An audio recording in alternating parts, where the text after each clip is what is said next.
Hi అండి, AK4 multi ఛానల్కి స్వాగతం. ఇప్పుడు మనం తెలుసుకోబోయే విషయము, శరీరం అంతా వేడిగా ఉంటుందండి, ఎప్పుడు తగ్గకుండా ఉంటుంది.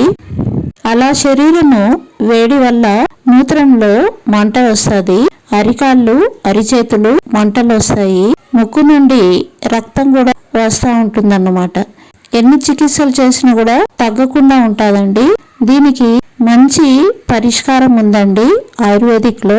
నేను ఒక 5 చిట్కాలు చెప్తున్నాను. మీకు ఏది ఇష్టమైతే అది చేయొచ్చు, ఏది అందుబాటులో ఉంటే చేయొచ్చు, ఏది మీకు శరీరంలో ఏది సూట్ అవుతే ఆ చిట్కా పాటిస్తే మనకు శరీరంలో ఉన్నటువంటి వేడి మొత్తము దిగిపోతుందండి. 1వ చిట్కా చెప్తున్నాను. తంగేడు ఆకులు తెచ్చి దంచాలండి, దంచి రసం తీయాలి. ఆ రసము అరికాళ్లకు అరిచేతులకు బాగా మర్దన చేయాలి. ఇలా చేయడం వల్ల శరీరంలో ఉండేటువంటి వేడి పూర్తిగా తగ్గిపోతుంది.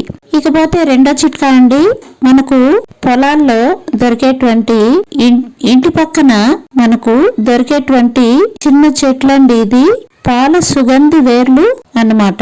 దీనికి గుడపాలు వేర్లు అని కూడా అంటారు. ఇది తెచ్చి మనము రసం తీసి ఆవు పాలలో కలిపి పంచదార వేసుకుని తాగుతూ ఉండాలి. ఇలా తాగడం వల్ల శరీరంలో ఉన్నటువంటి మొత్తం వేడి దిగిపోతుందండి. అదే విధంగా ఇంకో చిట్కా అండి, రాత్రిపూట తలకు ఆముదం అనేది బాగా రాయాల. అలా చేస్తే కూడా శరీరంలో ఉండేటువంటి వేడి మొత్తము ఈ ఆముదపు నూనె ఈడుస్తుందన్నమాట. అలా ఈడ్చడం వల్ల మనకు శరీరంలో ఉండేటువంటి వేడి తగ్గుతుంది.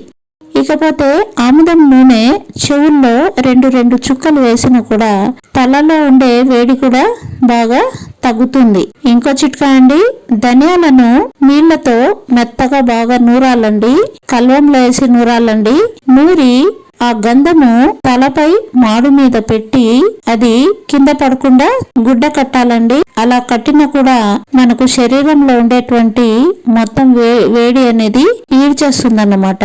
అలాగే ధనియాల కాషాయము అంటే 1 గ్లాస్ నీటిలో 1 చెంచా 1 చిన్న స్పూను ధనియాలు వేసి బాగా కషాయం లాగా చేసి తాగాలండి. ఇలా తాగడం వల్ల, ఈ ధనియాల కాషాయం తాగడం వల్ల ముక్కు నుండి రక్తం కారుతుంటే పూర్తిగా ఆగిపోతుందండి. వేడి చేసే వస్తువులు తినకూడదు ఈ ముక్కులో రక్తం వస్తే. ఈ చిట్కాలన్నీ మీకు నచ్చితే లైక్ చేయండి, షేర్ చేయండి, సబ్స్క్రైబ్ చేయండి. థ్యాంక్ యూ అండి.